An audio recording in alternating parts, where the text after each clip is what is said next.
Komisi 3 DPRD Ambon kawal perjanjian pengelolaan parkir tepi jalan 2026.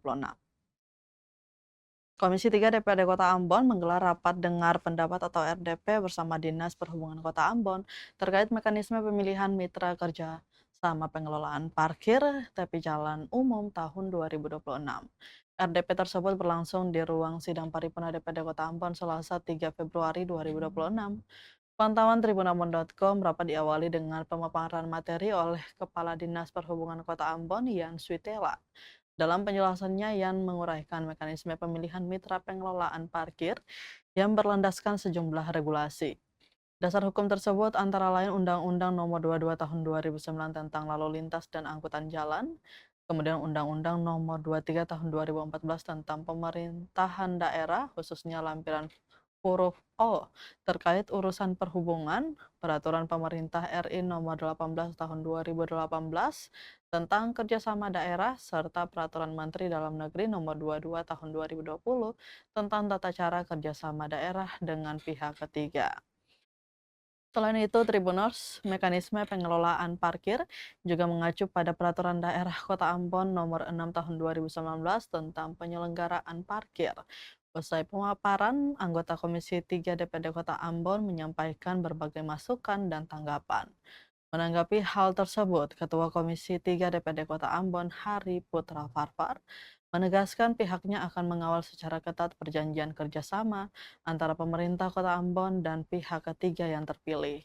Menurutnya, perjanjian kerjasama harus memiliki legal standing yang kuat, serta mengatur secara jelas hak dan kewajiban masing-masing pihak.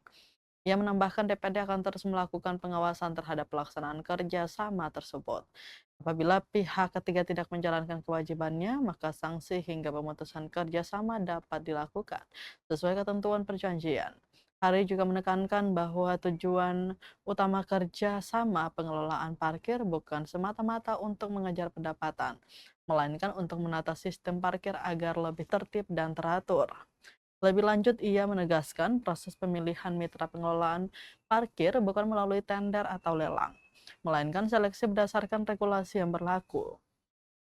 Dengan penataan parkir yang baik, diharapkan dapat berdampak pada peningkatan asli daerah atau PAD, serta tersedianya sarana dan prasarana parkir yang memadai. Untuk bisa disikapi dan dibijaki agar supaya permasalahan seperti ini nantinya tidak terjadi lagi di tahun 2027 yang mendatangkan fitnah. Ini fitnah kejikan bagi saya dan Pak Kadis ini, juga bagi kedua instansi ya. Jadi secara tidak langsung kan DPRD